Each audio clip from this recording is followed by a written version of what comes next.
Good afternoon, everyone, and welcome to Gulfstream today. And there you see a picture of our main track and our turf course. And the absolute good news is we're back on the turf this afternoon. It is listed as good, but we have another day where it's going to be in the low 80s, so I'm expecting it to dry out pretty fast. It looks pretty good, but we'll see how things play out. Good morning, or good afternoon, Acacia, I should say. Fast and good today. It's good that we're back on the turf. Yeah, absolutely. Did have quite a bit of rain on Tuesday, so that brought us to have no turf racing yesterday, but the main track was fast. Give the grass a little bit of a break. We're back on the turf today. Everything as scheduled. The turf listed as good. Needed some of the rain there, so just part of Mother Nature, but we're happy to have grass racing back in action on this Thursday afternoon. And it looks like it's going to be a good week and into the weekend. And, of course, on Friday, we want it to be a firm turf course, or at least good, so Acacia can beat the expert and beat all you guys. That's right. I got to keep the streak going. Ron and I are 3 for 3 the last 3 weeks here with not letting anybody beat the expert. So the pressure's on me. I'm in the hot seat. You can head over to Gulfstreampark.com to play. It's always free to play. If you pick more winners than me, you have a chance to win one of the Beat the Expert polos. But we appreciate everybody that's been participating every week.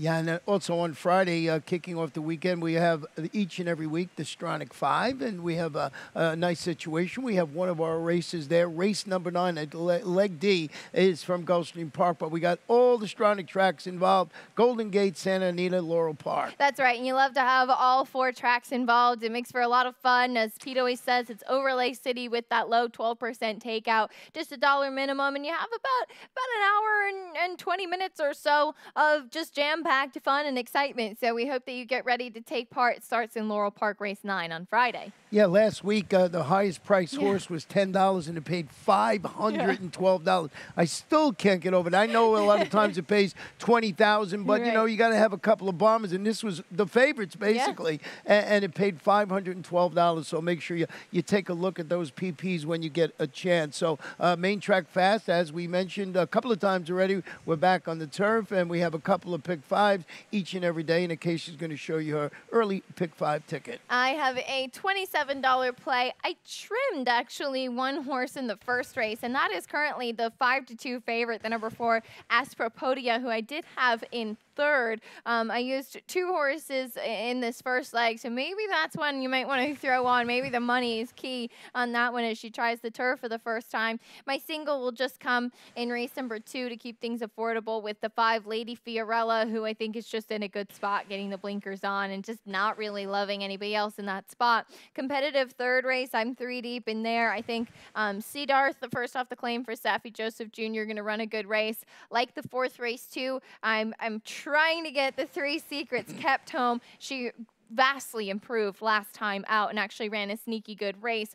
Race number 5 wraps it up and also kicks off today's Rainbow 6 like a first-time starter in Jedi Jane, but we'll use 3 horses there for that $27 play. $27, and I like that 5 horse in the second leg. Looks like a logical contender in there. Let's take we'll take a look at this opening event. And as we mentioned on the turf, it's a mile for fillies 3-year-olds, $16,000. We both went with the 2 Talk Dirty, stretching out to the mile today after dueling for lead and finishing 5th. Was beaten less than 2 lengths in that race against Similar, going 5. I just think this is going to be the stretch out speed today. Jose Ortiz not riding once again today. He'll be off again tomorrow. He got 3 days. He'll be back on Saturday. He's got a bunch of horses on Saturday, so Miguel Vasquez will be in the saddle. Yeah, absolutely. And Jose Ortiz will be back to ride Mrs. Danvers in our featured Royal Delta on Saturday, but taking those days now. And I agree with everything you said. This is a speed play as far as Talk Dirty does go on the stretch out and distance. I used the 6 Miss Moreno, who's also stretching out.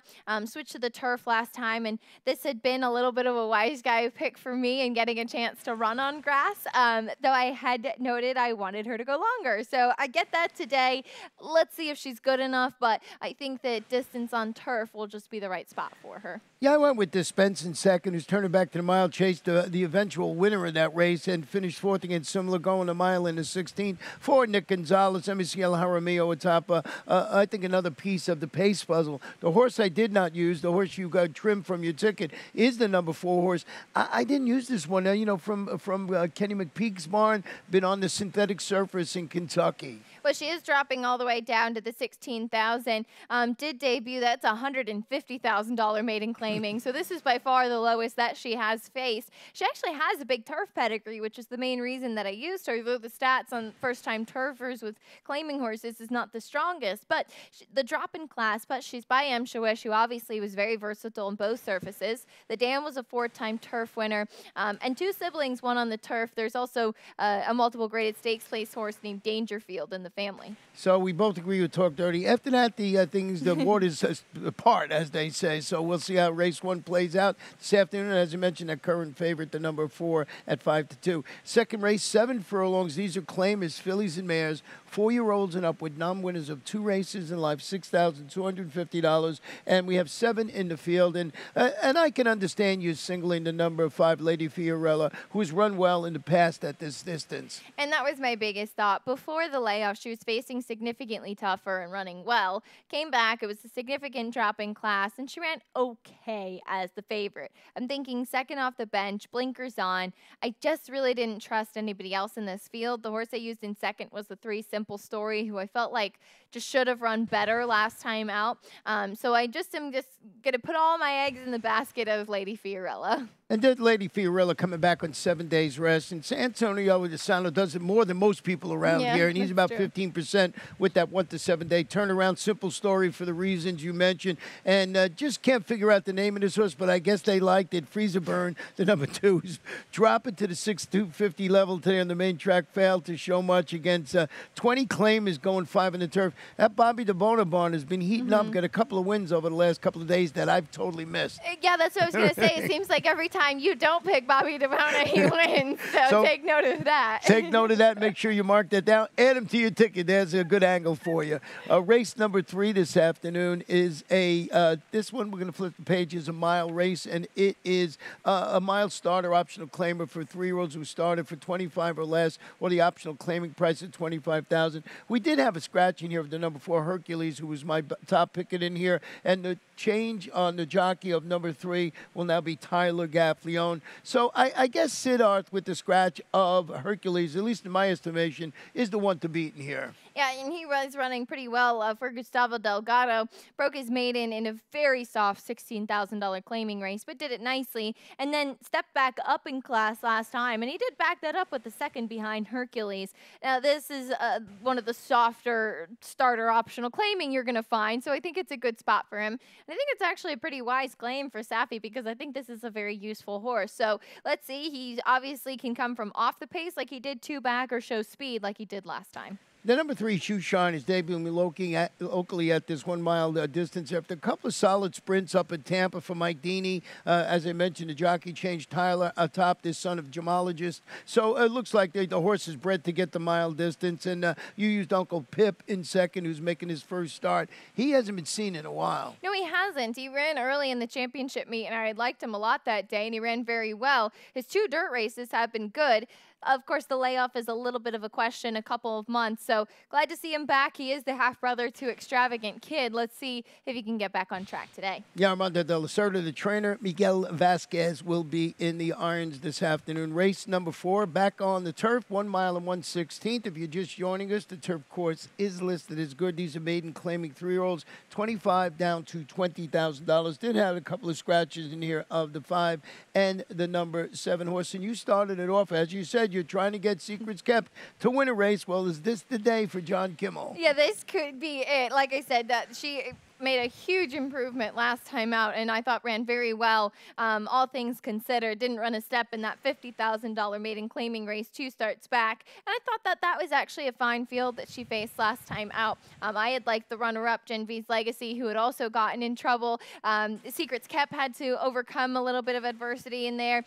Just missed second with that first-time starter closing, but I thought it was a big step in the right direction. I went with the number 6, Brimbella, who you have on your ticket too, is dropping to this level on, dropping a level, I should say, on the maiden scale after stretching out to this mile in the 16th distance. She made that middle move and weakened to finish 4th, but it turned out to be a good race. It produced a trio of next out winners from 6 starters. Going to see if this horse can run well on the turf for Todd Pletcher. Arad returning on the daughter of Flintshire. Yeah, and this one is, unfortunately, just had to kind of descend down the claiming scale. So maybe this is just going to be the right spot for her in being realistic and finding a place that she just hasn't really run anything super inspiring as of yet, but did face some nice horses last time out, as you mentioned. The number 1, Kosi, her biggest benefit is that she's dropping in for the maiden claiming tag for the very first time. She's only ever faced Florida-bred maiden special weight company. Yeah, she includes the turf debut last time out, so we'll see how Kosi runs, being a daughter of Kozan. So we'll see how that is. We're going to take a very short break, and when we come back, we'll have my Rainbow Six ticket, and I'm thinking it's going to be 43.20 today.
Welcome back to Gulfstream today with Ron and Acacia, me being Ron, and of course her being Acacia.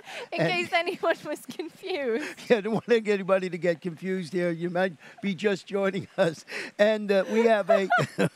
We have the Rainbow Six kicking off here with a 6-furlong sprint maiden claiming filly 3-year-olds. And I have a $43.20 ticket, which we'll show you right now. And sort of like Miss Michaela, thought ran pretty good last time. And that first-time starter, you have some interest in Jedi Jane. Interesting story, owned by Charlotte Gershaw and Ron Spatz's mom, who's 93. She's back in the game. This is the first horse in a while, so we'll certainly be rooting for her. I got, 3 deep in race number 6. Will give me some Mo, Call Kurt, Majestic Row.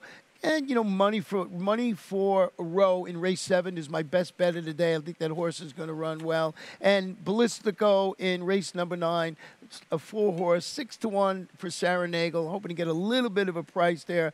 Major speed threat for me in there. I've got the old hard knocker Croy in that race too. But this 5th race, I started it off occasion with the number 4, Miss Michaela, who's going to wear blinkers this afternoon. I want to go back and show you the start of her race. It wasn't terrible, but, she sort of got shuffled back. She is the number 7 here, and you're going to see she'll just get shuffled back to last in the race. It's just, one of those things trying to get position, so she'll have to, steady a little bit, looking for position. So she's going to have to make up some ground. We're going to flip him when she comes to the top of the stretch.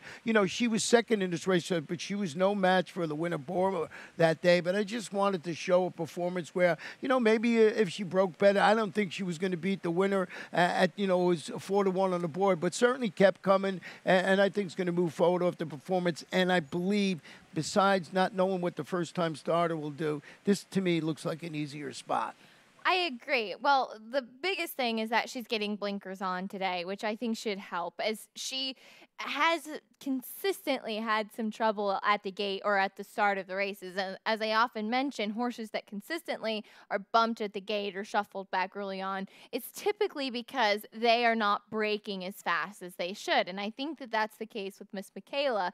She always takes money. She's been a little bit of a money burner. So the biggest thing today for Edgar's Eyes with those blinkers on is going to be to get her out of the gate cleaner. Last time she was stuck chasing a wire-to-wire winner, there was no catching and got comfortable on the front end. So to me, she's a little bit of a tough prospect because I know she's going to be a short price, and she has some known issues. But let's see. Hopefully those blinkers will help her. I did not realize that was Ron Spatz's mom that is the co-owner, and I know she's a big fan of yours. So good luck, Charlotte, today. I think that's fantastic. I landed on Jedi Jane, as we'll show you a quick stat on trainer Ron Spatz over the past 5 years. First-time starters on the dirt with maiden claiming, just about 19% win and 45% of the time in the money, Ron. Yeah, she's my Legion of fan. I was always joking around. She's just great. 93 years young, and she had to get her license renewed and everything to own this horse. So it's a great story for the number 6 Jedi Jane. We'll all be rooting for that, Ron and Charlotte. Number 2, She's a Happy Girl, is hoping to show more. Finished third behind Miss Michaela. Just a suck up third. Thought maybe this horse would grab a share. And I used in a first-time starter the 8 Chispita to the outside for Dave Fox, who did win with a first-time starter yesterday. He was very well meant in that spot. This is a filly by High Cotton out of a Grade 3 winning mare who's a very good dirt sprinter. Yeah, I don't remember the horse's name, but it was a very impressive first-time win for that horse. We're going to go to race number 6 today, and we're going to go back to the turf for this one, and it is a 1.16 starter allowance for 4-year-olds and up who started for 50 or less. We have a scratch of the main track only number 6. Junior Alvarado will be on the number 1 Cole Kurt. You got your late pick 5 ticket here. I do. As we kick it off here, I did end up with this sequence starting here in race number 6. Thought it was a little bit of a competitive race. I went 3 deep using Call Kurt, Majestic Row, and that last out maiden winner, Give Me Some Mo. Have my long shot in race number 7. That's where I spread 15 to 1 on the morning line for first-time starter Will Take All for Cherie DeVoe. 2 deep in race number 8, and I'm going to stand alone with the good old Croy in race number 9. Just think he's the speed of the speed. And I'll wrap it up with 3 horses in the 10th race. Follow the Flag, Hotsy Totsy, and All Come True. Yeah, it looks like Croy's in a good spot today. Going to try and beat it with Ballistico, but we'll see how that plays out. You know, you mentioned you used Give Me Some Mo, who's the number 8 today, stepping up to face winners. This is sort of a window dressing. I want to show you, go back. Just was so impressive on the turf last time out. We're going to pick it up at the top of the stretch. Was the 4 to 5 favorite that day, so it's no great shakes, but I just thought this horse just won as easy as it could, just drew off and, you know, just cruised to the wire. So I just thought we'd go back and look at that for Todd Pletcher. He's got Irad returning on the son of Uncle Mo, and Irad, if you're just joining us or you're in Mars somewhere, he had another 5-win day yesterday. Yeah, which seems to be a totally normal occurrence here at Gulfstream Park. Because, yeah, this one, I think that they would have been happy if he had been claimed last time. But he did get the win, and he comes back, and he's not in for a claiming tag today. So I think that that's definitely a positive with Gimme Some Mo. He also switched tactics and wiring the field, which he's never done before, and clearly that worked out. It's also something that last week, we had some rain on Tuesday, so it'll be interesting to see how that'll play out. But last week, you absolutely wanted to be on or close to the lead on the turf course. It really seemed to be carrying speed for those horses that got comfortable on the front. So that could be a big thing for Gimme Some Mo. It'll be interesting to see today how the turf courses play. Well, the horse that you have on top is very interesting. Majestic Grow is stretching out to the 8.5 furlongs today. Set the pace and just got nipped at the wire. I almost showed this one instead of Gimme Some Mo. Just looked like it was going to hold on. And who was in the saddle? Julian Lepereau. And I just feel like this horse in general recently has just been facing better horses. Gimme Some Mo coming out of a fine maiden claiming race, but I think Majestic Grow overall has been facing some nice company. Battalion, who stepped up to win in tougher company last time out. The horses that Majestic Grow was facing I thought were pretty strong, so I'll give him another shot in here. The number 1, Cole Kurt, is stretching out to the mile into 16 with that perfect stalking style needed to succeed.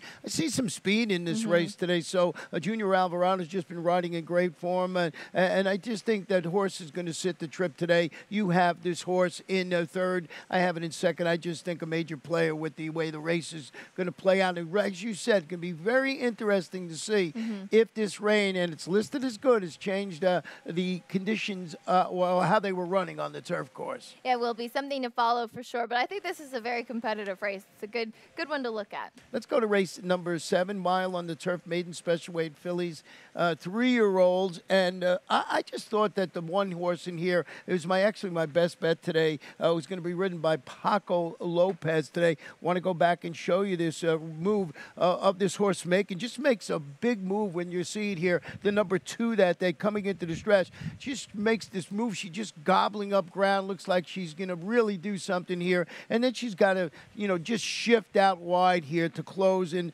she finishes second to a repeat upset winner called Poor Kano, who was like big price this day, I believe was 25 to 1. But I just, now you watch the 2, just keeps coming and coming, and just seems to have, once this horse changed the leads, just took off. And of course that horse was 25 to 1.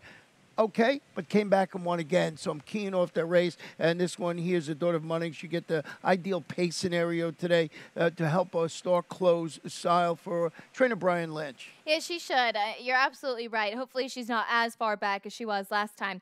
My biggest question was that I didn't love that was for maiden 35, and it did turn out to be a $35,000 claiming race that was live, as you mentioned, especially with Porque No coming back to win again. But she is stepping back up to maiden special weight company, and to me there are some interesting first-time starters in here. Particularly, I think that the number 9 World Tour for Bill Mott, Philly by Tourist, is going to be taking some money and should be an interesting one. And I have my long shot in here. Big pedigree on the 10, Will Take All, who's 15-1 on the morning line. Cherie DeVoe can certainly have a first-time starter ready. She's had a couple of big upset prices, either win or run well throughout the meet here. And this one is the half sister to multiple stakes winner Imply, who is a 5-time turf winner. In total, 5 siblings, 1 on the grass. So I'll take a shot with this one. Ridden by Tyler Gaffalione. Today, one other horse I wanted to mention is Deemed Essential, the number 4. It's debuting on the turf after pressing the pace and fading in her local debut. Now, that was on the dirt, but that was a good race. Produced a trio of next out winners, including Curlin's Catch, who won the Sun Coast up at Tampa Bay. Todd Pletcher has Hall of Fame jock Javier Castellano, topped his daughter of Upstart. And if I'm right, I think Upstart had its first turf win the other day, so maybe this one will like the turf. That's right. It was Boreas in the first leg of the Rainbow Six on Saturday with the mandatory payout that wired the field at 25-1. That was the first turf winner for Upstart. So we'll see how Deemed Essential runs. Only 4-1 on the line. I think the price should be a little bit higher on that, but we'll take 4-1, I guess. 8th race, 1 mile allowance, optional claimer. These are state bred 4 and ups. They can run for the optional tag of 12-5. Scratch the number 7 horse in here. And number 1, Gangley, stretching out to the mile today. Trio of really solid sprint efforts. Yeah, and I had originally had Dardanellos on top, and I scratched into this one, who can't fault Gangley at all for the last couple of starts. Now going into state-bred competition, did win at Del Mar, then came over here to Gulfstream. Second behind Reserve Not Attained. No shame in that, given the run that horse has been on. And then last time out, a good second as well to back up that performance. That was going 7 furlongs. The number 3, Dark Ages, I put in second here, is going to try and make it 2 in a row after splitting rivals and drawing clear the score by almost 3 lengths for Jorge Delgado last time out. Miguel Vasquez in the saddle again, so maybe he can run well in this spot. And we both have the number 6. Please sit down on our ticket. Yeah, and this one won by 10, 2 starts back against lesser competition back in December, but then back that raced up last time out when tested for class was beaten just ahead. Yeah, so we'll see how that horse runs. But Gangley has certainly been flattered by the company it's been keeping. Race number 9, about 7.5 on the turf. Allowance optional claimer 4 and up. They could run for the optional claiming tag of $16,000. Scratch the 1 and the 9. Told you I had my little bit of a long shot in here. Ballistico, who's a previous winner at the distance, which I like, is going to stretch out after a trio of productive turf sprints against similar competition for Sarah Nagel. Edgar Zayas had topped this. I thought a major speed threat this afternoon. I wouldn't like this horse if it wasn't a proven commodity at the distance in the past. Yeah, did win, as this is the about 7.5, won at this about 7.5 December of 2018, so a couple years ago, but did win, and I agree, this is a barn that you have to keep eyes on, particularly with the presence of Edgar Zayas taking the call. I just couldn't look past the number 7, Croy, who I realize his last race maybe was not as strong as some of those previous races. There was a day where Croy used to be able to just hold on to that early speed like he was last time out. But this is a reclaim for Danny Gargan. He did very well with this horse at higher levels in the past on both turf and dirt. He faced Shamrock and some really good horses recently.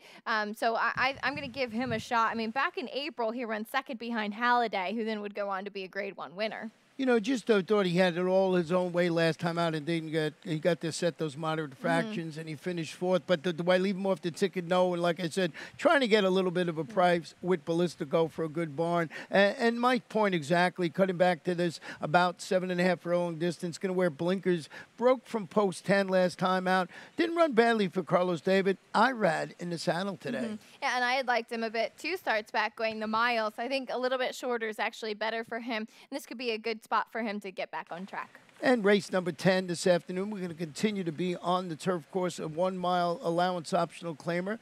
fillies and mares, 4-year-olds and up, or the optional claiming price of $25,000. Scratch the 2 and the 5. The jockey on the 10 is Junior Alvarado. I did have the 5-2 favorite get rewarded on top of my ticket, so I scratched into Hotsy Totsy. You got Follow the Flag. Yeah, and Hotsy Totsy ran very well here at Gulfstream back in May, off of a layoff since June, but did face some very nice horses before that layoff in her 3 starts here in the U.S. Follow the Flag is second off the bench, so that's what kind of gave me a little bit of a push more towards her beautifully bred filly by Tap It. Yeah, you know, she finished a slow starting 7th, but that was about off a 9-month layoff. Michael Matz is pretty good with second start, back from an extended layoff. Luis Saez, it's a $675,000 daughter of Tap It, so it hasn't reached the most, but still a good price for Tap It in there. And I had some interest in the 3 Zodiac Princess, who's cutting back to the mile.